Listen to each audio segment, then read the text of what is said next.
நமச்சிவாய வாழ்க. நாதந்தாள் வாழ்க. இமைப்பொழுதும் என் நெஞ்சில் நீங்காதான் தாழ் வாழ்க. வாழ்க வளமுடன். அனைவருக்கும் இனிய வணக்கங்கள். அக்னி கிரகமான சூரிய பகவான் மற்றொரு நெருப்புக்கோளான செவ்வாயின் ஆதிக்கத்தில் உள்ள விருச்சிக ராசியை கடக்கும் சுமார் 1 மாத காலத்தையே நாம் கார்த்திகை மாதம் என்றும் விருச்சிக மாதம் என்றும் அழைக்கின்றோம். துலாம் ராசியில் தனது வீரியத்தை தானே குறைத்து கொண்ட சூரிய பகவான் மீண்டும் தனது பூரண வீரியத்தை பெற்று வலம் வரும் மாதமே கார்த்திகை மாதம் எனவும் விருச்சிக மாதம் எனவும் கூறுகின்றோம். நிகழும் ஸ்ரீ மங்களகரமான விசுவாசு ஆண்டு நவம்பர் மாதம் 17ஆம் தேதி திங்கள்கிழமை அன்று மகா பிரதோஷம் கூடிய நன்னாளில் துவாதசி திதியில் சித்திரை நட்சத்திரத்தில் பிரீத்தி நாம யோகத்தில் சித்த யோகத்தில் இந்த மகத்தான கார்த்திகை மாதம் பிறக்கின்றது.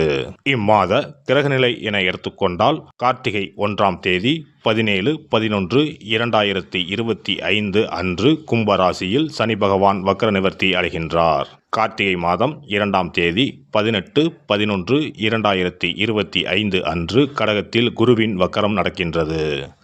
கார்த்திகை மாதம் 11ஆம் தேதி 27/11/2025 அன்று விருச்சிக ராசியில் சுக்கிர பகவானும், கார்த்திகை மாதம் 20ஆம் தேதி 6/12/2025 அன்று தனுசு ராசியில் செவ்வாய் பகவானும், கார்த்திகை மாதம் 20ஆம் தேதி 6/12/2025 அன்று விருச்சிக ராசியில் புதன் பகவானும் பயிற்சியாகின்றனர். இந்த கிரக அமைப்பினால் உங்கள் வாழ்வில் உண்டாகும் சுப மற்றும் அசுப பலன்கள் என்ன என்பதனையும், அசுப பலன் ஏற்படுமாயின் ராசிக்காரர்கள் செய்ய வேண்டிய பரிகாரம் என்ன, வழிபட வேண்டிய தெய்வம் யார் என்பதனை பற்றியும் விரிவாக காண்போம். பிறக்கப் போகும் இம்மாதத்தில் உங்கள் வாழ்வில் வளமும் நலமும் செல்வ செழிப்பும் பெற்று வாழ்வில் உயரிய நிலையை அடைய எல்லாம் வல்ல எம்பெருமானை வேண்டி விரும்பி கேட்டுக்கொள்கிறேன்.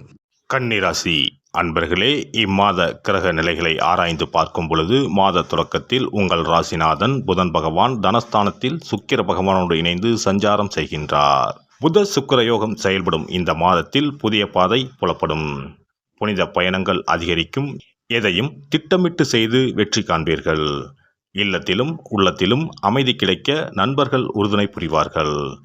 கடன் சுமை குறையும். தொழில் உத்தியோகத்தில் எதிர்பார்த்த முன்னேற்றங்கள் எளிதில் வந்து சேரும். உச்சம் பெற்ற குரு சகாயஸ்தானத்தை பார்ப்பதால் எல்லா வகையிலும் நன்மைகள் கிடைக்கும். மாத தொடக்கத்தில் குரு பகவான் உங்கள் ராசிக்கு 11ஆம் இடமான லாபஸ்தானத்தில் உச்சம் பெற்று சஞ்சரிக்கிறார். அதே சமயம் கார்த்திகை 2ஆம் தேதி முதல் வக்கரம் பெறுகிறார். குரு பகவான் வக்கரம் பெறுவது நல்ல யோகம்தான். நல்ல சம்பவங்கள் பலவும் இல்லத்தில் நடைபெறும். காரியங்கள் கைகூட நம்பிக்கையுரிய நண்பர்கள் வழிவகுத்து கொடுப்பார்கள். கல்யாண முயற்சிகள் கைகூடும். கடமைகளை செவ்வனே செய்து புகழ் பெறுவீர்கள். தாயின் உடல்நலம் சீராகும். இடம் பூமி வாங்கும் முயற்சிகள் கைகூடும். பத்திர பதிவில் இருந்த தடைகள் அகலும். மொத்தத்தில் பாடுபட்டதற்கான பலன் கிடைக்கும். மாதத்தின் தொடக்க நாளிலேயே 6ஆம் இடத்தில் சஞ்சரிக்கும் சனி பகவான் வக்கர நிவர்த்தியாகி பலம் பெறுகிறார். அவரோடு ராகு பகவான் இணைந்திருப்பது நன்மைதான். எதிரிகளின் பலம் குறையும். கடன் சுமை குறைய வழி பிறக்கும். ஆரோக்கிய சீர்கேடு அகலும். உத்தியோகம் சம்பந்தமாக எடுத்த முயற்சிகளில் வெற்றி கிடைக்கவில்லையே என்று நினைத்தவர்களுக்கு இப்பொழுது வெற்றி கிடைக்கும். பழைய பிரச்சனைகளை மாறுபட்ட அணுகுமுறையால் தீர்த்து கொள்வீர்கள். யோக லாபம் பெற்ற நாளில் சனிக்குரிய சிறப்பு தலங்களுக்கு சென்று வழிபட்டு வருவது நன்மையை தரும். கார்த்திகை மாதம் 11ஆம் தேதி விருச்சிக ராசிக்கு சுக்கிர பகவான் செல்கின்றார். உங்கள் ராசிக்கு 2 மற்றும் 9 ஆகிய இடங்களுக்கு அதிபதியானவர் சுக்கிர பகவான்.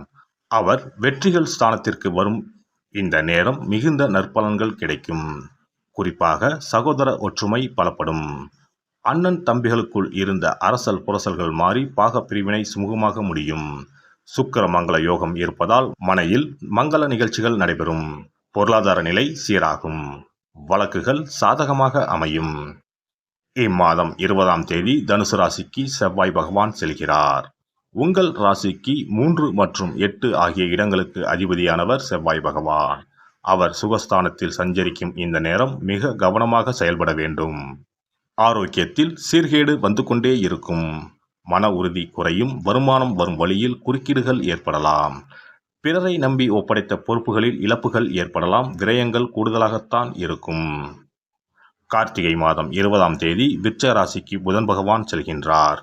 உங்கள் ராசிக்கு அதிபதியாகவும் தொழில் ஸ்தானத்திற்கு அதிபதியாகவும் விளங்கும் புதன் பகவான் சகாயஸ்தானத்திற்கு வரும் இந்த நேரம் அற்புதமான நேரமாகும். தொட்டது துலங்கும். தொழில் முன்னேற்றம் ஏற்படும். இல்லத்தில் கெட்டி மேளம் கொட்டும். கேட்ட இடத்தில் உதவிகள் கிடைக்கும். தொழிலில் இருந்த குறுக்கீடுகள் அகலும். துணையாக இருப்பவர்கள் தோள் கொடுத்து உதவுவார்கள். பணிபுரியும் இடத்தில் சலுகைகள் கிடைக்கும். பொது வாழ்வில் உள்ளவர்களுக்கு பொறுப்புகள் கூடும். வியாபாரம் மற்றும் தொழில் செய்பவர்களுக்கு எதிர்பார்த்த லாபம் உண்டு. உத்தியோகத்தில் உள்ளவர்களுக்கு சம்பள உயர்வு பற்றிய தகவல் கிடைக்கும். கலைஞர்களுக்கு புதிய திருப்பங்கள் ஏற்படும். மாணவ மாணவியர்களுக்கு கல்வியில் முன்னேற்றம் உண்டு. பெண்களுக்கு மன நிம்மதி உண்டாகும். நிலையான வருமானம் உண்டு.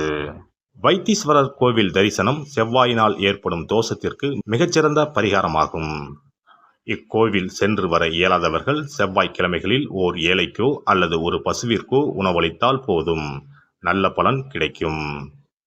அருகிலுள்ள திருக்கோவில் ஒன்றில் மாலை நேரத்தில் தீபத்தில் சிறிது பசு நெய் அல்லது நல்லெண்ணெய் சேர்த்து வந்தாலும் கூட போதும், நல்ல பலன்கள் கிடைக்கும். தீபத்தில் சேர்க்கும் ஒவ்வொரு துளி நெய்க்கும் அல்லது எண்ணெய்க்கும் அளவற்ற பரிகார சக்தி உள்ளது. இம்மாதம் பண தேவையை பூர்த்தி செய்யும் நாட்கள் நவம்பர் மாதம் 18, 19, 23, 24, டிசம்பர் மாதம் 4, 5, 9. மகிழ்ச்சி தரும் வண்ணம் மஞ்சள். சிறப்பு பரிகாரம். கழுத்தை நெரிக்கும் கடன் தொல்லையா? தடையின்றி வீட்டில் பணம் புழங்க கை கொடுக்கும் வெள்ளம் பரிகாரம். எவ்வளவு சம்பாதித்தாலும் கடன் தொல்லைகள் விரட்டி வருகிறதா? கழுத்தை நெரிக்கும் பிரச்சனைகளிலிருந்து விடுபட எளிய பரிகாரங்களை செய்து அதிலிருந்து மெல்ல மெல்ல மீண்டு வரலாம். பெரும்பாலும் கடனில் மூழ்கி இருப்பவர்களுக்கு நிம்மதி என்பதே இருக்காது. ஒவ்வொரு நாளும் ஒவ்வொரு யுகமாக நகரும். சொல்ல முடியாத அளவுக்கு மன உளைச்சலுக்கும் ஆளாவார்கள். இது போன்ற தொந்தரவில் சிக்கியுள்ளோர் பச்சரிசி பரிகாரங்களை செய்யலாம். இந்த பச்சரிசி பரிகாரத்தை வெள்ளிக்கிழமை, பௌர்ணமி வரும் நாட்கள் அல்லது புரட்டாதி நட்சத்திரம் வரும் நாட்கள், சதுர்த்தி நாட்கள் இப்படி ஏதாவது ஒரு நாளில் இந்த பரிகாரத்தை செய்யலாம். பிரம்ம முகூர்த்தத்தில் செய்வது மிகவும் நல்லது. இதற்கு ₹1 நாணயம் மொத்தம் 11 எடுத்துக்கொள்ள வேண்டும். நாட்டு மருந்து கடைகளில் கிடைக்கும் புனுகு என்ற பொருள், ஜாதிக்காய், ஏலக்காய் போன்றவற்றையும் வாங்கி வைத்துக் கொள்ள வேண்டும். இப்போது 11 நாணயங்களின் மீதும் இந்த புனுகை சிறிது தடவி விட வேண்டும். மஞ்சள் அல்லது சிவப்பு நிற பருத்தி துணி ஒன்றை எடுத்துக்கொண்டு புனுகு தடவிய நாணயம், ஏலக்காய், ஜாதிக்காய் போன்றவற்றையும் அதில் போட்டு அனைத்தையும் முடிச்சு போட்டு ஒரு பாத்திரத்தின் உள்ளே வைத்துவிட வேண்டும். இந்த பாத்திரத்தின் மீது பச்சரிசியை கொட்டி மூடிவிட வேண்டும். குடும்பத்தில் அதிக சம்பளம் பெறும் நபர்கள் தூங்கும் இடத்தில் இதனை வைத்துவிட்டால் போதும். 48 நாட்களுக்கு இதனை தொடாமல் இருக்க வேண்டும். 48 நாட்கள் கழித்து பாத்திரத்தில் உள்ள ஏலக்காய், ஜாதிக்காய் ஆகியவற்றை தண்ணீரில் விட்டுவிட வேண்டும். பச்சரிசினை எறும்புகளுக்கு தானம் செய்து விடலாம். இதனால் பண கஷ்டம் நீங்கி பணம் பெருக துவங்கும் என்பது நம்பிக்கை. அதேபோல 27 மொச்சை கொட்டைகளுடன் சிறிது வெல்லத்தையும் எடுத்து உள்ளங்கையில் வைத்துக்கொண்டு ஓம் ஸ்ரீ மகாலட்சுமி தாயே போற்றி என்ற மந்திரத்தை 27 முறை சொல்ல வேண்டும். பிறகு ஒரு தண்ணீர் உள்ள ஒரு பாத்திரத்தில் மொச்சக்கொட்டை, வெல்லத்தையும் சேர்ந்து கலந்து பசுமாட்டுக்கு தரலாம் அல்லது ஓடும் ஆற்றில் கரைத்து விடலாம். வாரந்தோறும் வெள்ளிக்கிழமைகளில் தொடர்ந்து 11 வாரம் சூரிய உதயத்திற்கு முன்பாக செய்து வரும்போது பண கஷ்டம் மெல்ல மெல்ல குறைய துவங்கும். அதேபோல கடன் சிக்கலில் உள்ளவர்கள் பெருமாள் கோவிலுக்கு சென்று சனிக்கிழமை, புதன்கிழமைகளில் சக்கரத்தாழ்வார் சன்னதியில் துளசி மாலை சாற்றி 12 முறை வலம் வர வேண்டும். இதேபோல் 12 வாரமும் துளசி மாலை சாற்றி பிரார்த்தனை செய்து வந்தால் கடன் பிரச்சனைக்கு விடிவு காலம் கிடைக்கும். அதேபோல அரச இலையை வைத்தும் பரிகாரம் செய்யலாம்.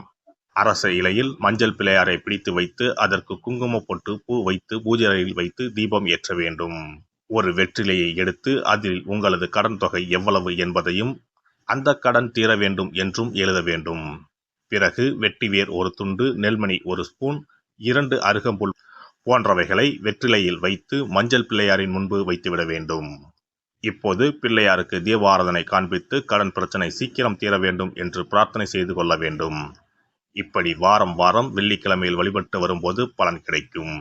எந்த ஒரு பரிகாரமாக இருந்தாலும் முழு மனதுடன் முழு நம்பிக்கையுடன் செய்தால் மட்டுமே பலன் கிடைக்கும். எல்லாம் வல்ல இறையருளால் நீங்களும் உங்கள் அன்பு குடும்பமும் உடல் நலம், நீலாயுள், நிறை செல்வம், உயர் புகழ், மெய்ஞானம் ஓங்கி வாழ்க வளமுடன். இந்த வீடியோ பதிவு உங்களுக்கு பிடித்திருந்தால் லைக் பண்ணுங்க, கமெண்ட் பண்ணுங்க, ஷேர் பண்ணுங்க, மறக்காம சப்ஸ்கிரைப் பண்ணுங்க, பக்கத்துல இருக்கிற பெல் பட்டனை கிளிக் பண்ணுங்க. நன்றி, வணக்கம். ஓம் நமச்சிவாய. சிவாய நம.